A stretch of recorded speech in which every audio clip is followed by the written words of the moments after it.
하나님 나라의 비밀이라는 제목으로 같이 말씀을 나누겠습니다. 가버나움 베드로의 집에서 자신은 혈육이 아니라 진정한 자신의 가족은 하나님의 뜻을 따라 사는 자들이라 말씀하신 예수님께서는 이제 다시 바닷가로 나가 자신의 진정한 또 영적인 가족들을 모으십니다. 예수님의 가르침에 큰 무리들이 모여들기 시작했어요. 결국 예수님은 그전과 마찬가지로 더 이상 같이 무리들과 있을 수 없어 바닷가에 배를 띄워져 있는 배에 오르시고 그곳에서 말씀을 가르치십니다. 예수님의 가르치는 2절부터 시작이 되는데 여러 가지 비유로 가르치셨다라고 말씀을 하십니다. 그러니까 비유가 굉장히 많았다는 거죠. 마가는 예수님의 비유 중 가르침 중 몇 가지를 선별하여 우리에게 소개하고 있습니다. 3절에서 9절까지의 말씀은 우리가 잘 아는 내 밭에 뿌려진 씨에 대한 비유입니다. 예수님은 3절에 비유를 시작하며 들으라라고 말을 하며 말씀을 시작합니다. 신명기에서 굉장히 중요한 단어 중에 하나가 이 쉐마, 들으라입니다. 예수님은 들으라고 말씀하신 후에 보라라고도 말씀을 하십니다. 이 들으라와 보라가 같이 연결이 되어 있습니다. 우리 개역개정 성경에는 이 보라라는 단어가 번역이 되어 있지는 않아요. 근데 공동 번역에서는 이것을 이렇게 번역을 합니다. 자, 들어 보아라. 씨 뿌리는 사람이 씨를 뿌리러 나갔다 라고 얘기하며 듣는 것과 보는 것이 연결되어 있음을 말하고 있습니다. 다시 말해 예수님은요, 들으라고 말씀하시고 보라고 말씀을 하십니다. 목사님 뭐 들으라고 하거나 들으라 보라 뭐가 다릅니까? 라고 생각하실 수도 있겠지만 예수님께서 들으라고 보라고 말씀하시며 비유를 시작하시고 마지막에 하신 말씀은 오늘 본문 12절 말씀인데요. 같이 연결되어 있다는 거죠. 12절 말씀 같이 한번 보겠습니다. 시작. 이는 그들로 보기는 보아도 알지 못하며 듣기는 들어도 깨닫지 못하게 하여 돌이켜 죄사함을 얻지 못하게 하려 함이라 하시고. 아멘. 이 말씀은요, 이사야 6장 9절에서 10절 말씀의 인용입니다. 예수님은 보는 것, 그 다음에 듣는 것이 연결되어 있음을 말씀을 하시고, 이 말씀은 이사야의 말씀의 인용인데 이사야서에서 하나님은 이렇게 이사야에게 말씀하십니다. 여호와께서 이르시되 가서 이 백성에게 이르기를 너희가 듣기는 들어도 깨닫지 못할 것이요 보기는 보아도 알지 못하리라 하여 이 백성의 마음을 둔하게 하며 그들의 귀가 막히고 그들의 눈이 감기게 하라. 염려하건대 그들이 눈으로 보고 귀로 듣고 마음으로 깨달아 다시 돌아와 고침을 받을까 하노라 하시기로. 아멘. 하나님께서 이 말씀을 주신 이유는요, 이사야에게 이 말씀을 주신 이유는 백성을 깨닫지 못하게 하고 백성이 뭔가를 보지 못하게 하나님이 일부러 고의적으로 해서 이 백성들이 돌이키지 못하여 심판하려고 하신 것이 아닙니다. 오히려 반대입니다. 말씀은요, 자기가 들으려고 하면 들을 수 있습니다. 그러나 말씀을 들을 때 그 말씀을 듣는 태도가 건성으로 듣거나 다른 의도를 품은 채 그 말씀을 듣고 있으면 그 말씀은요, 아무리 천상의 말씀이라도 들리지 않게 된다는 얘기를 하는 거죠. 그래서 이스라엘 백성은 이사야의 말을 들으려고 하는 마음이 없습니다. 애초에 그 마음이 완악해져 있기 때문에 이사야가 아무리 하나님의 말씀을 전하고 회개하고 돌아오라고 해도 이 사람들은 돌아올 의지가 없는 사람이에요. 그러니까 이사야가 아무리 바른 말씀을 전한다고 해도 듣는다는 거예요? 못 듣는다는 거예요? 못 듣는다는 거죠. 들어도 못 듣는다는 겁니다. 여러분 이걸 잘 이해하고 계셔야 돼요. 근데 말씀을 전하는 자들에게 공통적으로 나타나는 특징인데요. 저도 마찬가지입니다. 이게 뭐냐면요. 하나님께서 나에게 주신 어떠한 말씀을 전하면 그게 사람들에게 닿았다고 생각한다는 거죠. 그러니까 말씀을 전하면 그게 뭔가 뿌려졌다면 그게 반드시 열매를 거둬야 된다는 생각들을 가지고 있는 거예요. 그래서 내가 오늘 말씀을 잘 전했다. 그러면 뭔가 변화가 일어날 거라는 것을 기대한다는 거죠. 거꾸로도 마찬가지입니다. 내가 말씀을 잘 전했다면 어떤 일이 일어난다는 거예요? 변화가 일어나고 사람들이 달라지게 된다는 거죠. 그런 생각을 가지고 그런 기대를 가지고 말씀을 전하지. 말씀을 전하면서도 아무 달라지지도 않고 변화되지도 않을 것. 사람은 그렇게 안 변한다. 뭐 이런 생각을 가지고 설교를 하면 무슨 의미가 있겠습니까? 이사야도 마찬가지예요. 하나님께 말씀을 받았습니다. 이제 하나님께서 그 이사야 6장에 보면은 내가 사람을 보내려고 하는데 누가 우리를 위하여 갈고 이 천상회의가 열린 거예요. 거기 이사야가 손을 들고 얘기하는 겁니다. 주님, 내가 여기 있사오니 나를 보내소서. 나로 하여금 하나님의 말씀을 전하게 해달라고. 그래서 하나님이 이 이사야를 보내려고 하는데 그 말씀을 하시는 거예요. 네가 가서 말씀을 전해봤자 이 사람들 듣는다는 거예요, 안 듣는다는 거예요? 안 듣는다는 거예요. 네가 전해봤자 소용없을 거라는 거죠. 그런데 이제 이 말씀을 하시는 게 네가 저 말씀을 전해도 소용없다 그 말씀 하시려고 하는 게 아닙니다. 이게 뭐냐면 말씀을 전해도 소용이 없는 그런 뭔가 열매가 없는 그런 상황일 때 이제 저도 마찬가지고 말씀을 전하는 사람 대부분 내가 말씀을 잘못 전하고 있나 이런 의구심을 품게 되어 있습니다. 내가 뭔가 말씀을 잘못 전하고 설교를 제대로 못하고 있는 게 아닌가, 내가 뭔가 사역을 잘못하고 있기 때문에 아무 변화가 없는 게 아닌가 이런 생각이 든다는 거죠. 이사야도 이런 생각이 들 수밖에 없는 거예요. 내가 하나님의 말씀을 전하겠습니다. 손들고 하나님의 파송을 받습니다. 근데 열심히 말씀을 전해도 회개가 안 일어나요. 이스라엘 백성의 변화가 없어요. 그럼 무슨 생각이 들겠어요? 아, 내가 하나님께 파송을 받았는데 말씀을 전해도 소용이 없네. 안 달라지네. 내가 뭔가 잘못됐나? 이런 의구심이 생긴다는 거죠. 근데 하나님은 얘기하시는 겁니다. 네가 전하는 말씀에 문제는 없어. 네가 전하는 말씀에 문제가 있는 게 아니라 누구의 문제가 있다는 거예요? 말씀을 듣는 사람의 문제라는 거죠. 그들이 말씀을 들어도 깨닫지 못하기 때문에 그렇다. 그들이 이미 마음이 완악해져 있고 왜곡되어 있는 상태이기 때문에 들어도 듣지 못하는 거예요. 봐도 이사야의 사역을 봐도 알지 못하는 거예요. 그런 상태가 된다는 거죠. 그러니 너는 사람들의 어떤 모습들을 보고 실망하거나 내가 잘못됐다 생각하지 말고 내가 너에게 준 그 말씀을 담대하게 전하라고 이사야에게 이야기하는 장면이 바로 이 이사야 6장 말씀입니다. 씨 뿌리는 비유와 이 같이 일맥상통한 거죠. 무엇입니까?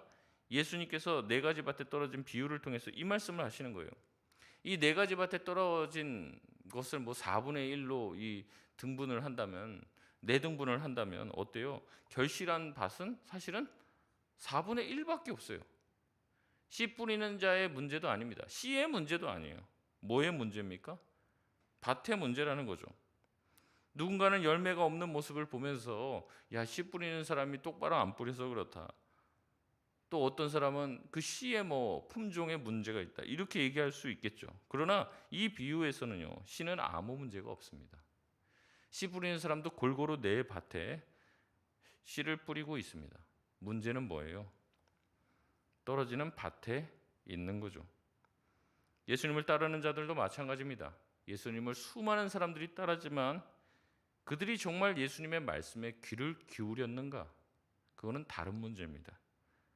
예수님을 정말로 따르려고 했던 사람들은, 예수님의 말씀을 청종하려고 했던 사람들은 소수죠. 대부분은 자신의 필요만 채우면 그만이었습니다. 병 고침이 목적이었고 축기가 목적이었습니다. 그 이상은 아니었죠. 그렇기 때문에 자기의 문제만 해결받으면 곧 예수님을 떠날 사람들이었습니다. 그러니 말씀을 들어도 들릴 리가 없는 것이죠. 이 말씀을 묵상하면서 저의 어릴 때가 생각이 났습니다. 제가 주일학교 다닐 때는요, 주일학교에 오후 예배가 있었어요. 오후 예배가. 그런 시절이 있었다는 걸 기억하시는지 모르겠는데 주일학교 오후 예배가 있었습니다. 그 오후 예배에 정말 많은 아이들이 참석을 했는데 그 이유는 2부 행사 때문에 그랬습니다. 오후 예배는 되게 짧게 드렸고요. 예배는 거의 다 합쳐갖고 한 30분 안에 끝났던 것 같아요. 그리고 이제 그게 끝나고 나면 이제 2부 행사가 있는 거예요. 막 이제 뭐 축구하러 간다든지, 이제 뭐 레크레이션을 한다든지, 뭐 맛있는 거 먹으러 간다든지, 뭐 2부 행사가 더 좋았던 거죠. 그래서 아이들이 온 목적은 예배입니까? 2부 행사입니까? 2부 행사죠. 그러니까 말씀이 들릴 리가 있습니까? 없습니까? 없죠. 이 빨리 끝나고 그 다음에 2부에 행사할 생각으로 머리가 가득 차 있는데 말씀이 들릴 리가 있습니까? 조금만 전도사님의 설교가 길어지면 막 몸을 비틀고 막 일어났다 앉았다 하고 막 지금 막 시계를 애들이 막 가르치면서 지금 빨리 해야 되는데 지금 뭐 하신 거냐 이제 이 전도사님한테 계속 항의를 하는 거죠. 그리고 전도사님이 설교하다가 중간에 끊고 이제 말씀을 마무리하겠습니다. 그러면 애들이 와 이제 마지막에 주기도문으로 끊었는데 이제 예수님의 이름으로 기도합니다. 그러면 애들이 아멘 하고 예배당이 막 떠나갈 정도로 정말 그게 하나님 앞에 기쁨으로 예배를 마쳤다는 것 때문에 아멘 하는 게 아니죠. 뭐 무슨 얘기 하는 거예요? 야 이제 끝났다. 이제 우리가 원하는 걸 할 수 있다라는 기대감으로 하는 거죠. 그러니까 말씀이 들릴 리가 있냐는 겁니다. 여러분 다른 노림수와 관심을 가지고 있는 한은 예수님의 말씀은 들어도 들리지 않습니다. 말씀을 듣는다고 다 듣는 게 아니에요. 교회 안에 수많은 성도들이 모여서 같이 예배 듣고 같은 말씀을 듣는데도 깨닫지 못하고 듣지 못하는 사람 투성입니다. 뭐 이것을 수치적으로 계산할 수는 없지만 최소한 예수님 말씀 4분의 1 정도만 듣는다고 생각할 수 있는 거죠.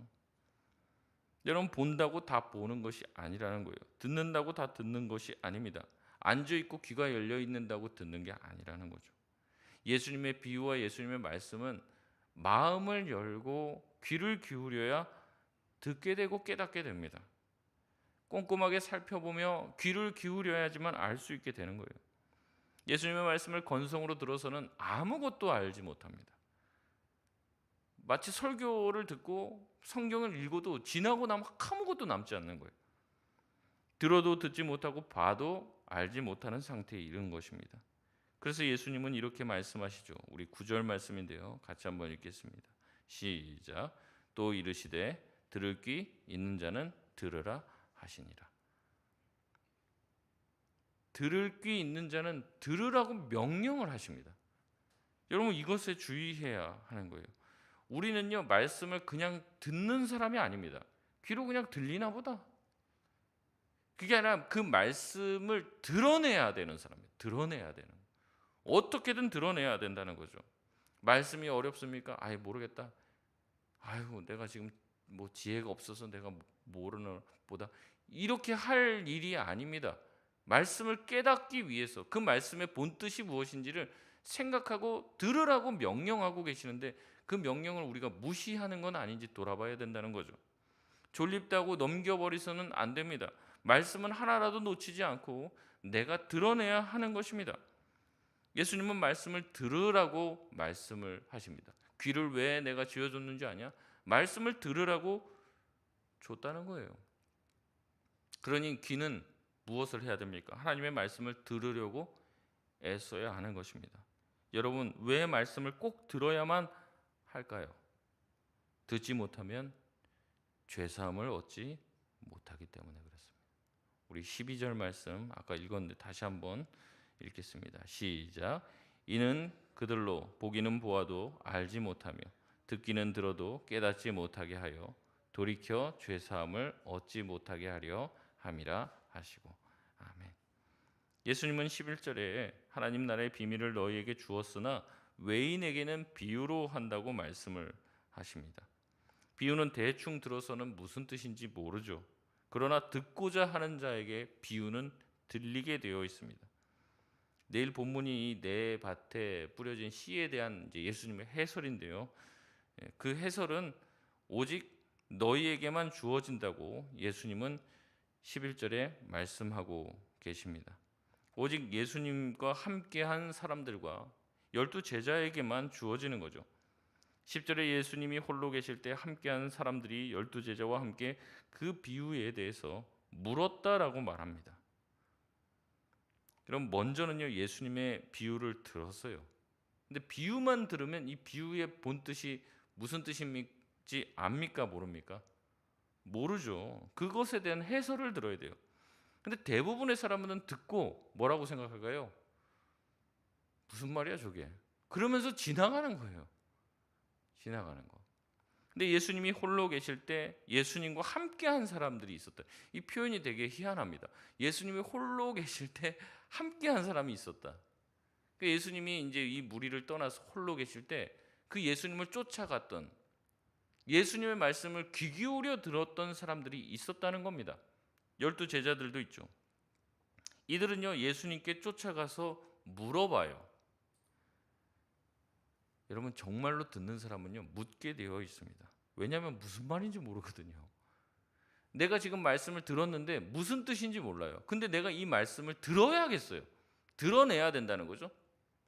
그 말씀이 무슨 뜻인지 내가 알아야 그 말씀대로 순종하며 살 수 있으니까 예수님께 쫓아와 묻습니다. 그런데 보면요, 건성으로 듣는 사람은 궁금한 것도 없습니다. 궁금한 거 물어보세요.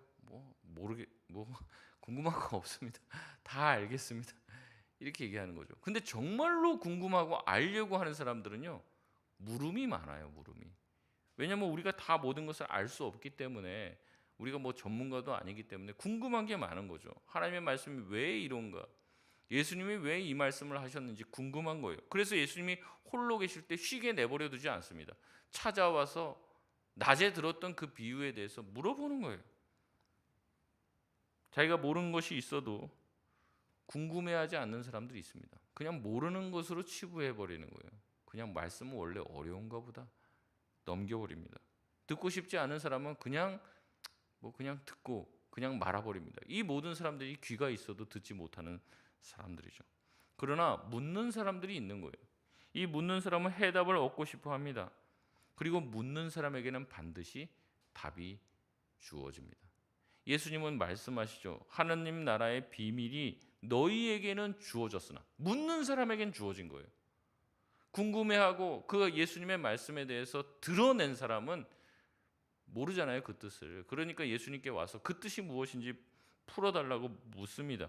하지만 대부분의 사람들은 그냥 자기의 필요만 채우면 그만이기에 가버린다는 거죠.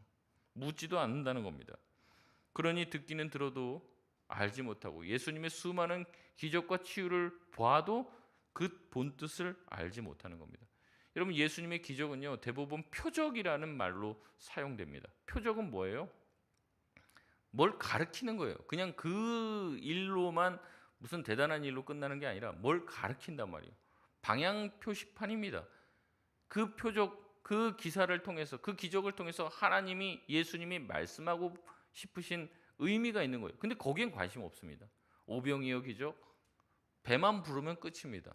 사람들의 병을 치유하는 거, 치유만 받으면 끝이에요. 그 치유의 의미에 대해서는 궁금해하지 않습니다. 귀신이 나가요. 귀신이 나가는 그 의미에 대해서는 생각하지 않고 귀신에서 노임받은 것으로 충분하고 만족하고 예수님을 떠나갑니다. 자기 문제 해결받았으니까.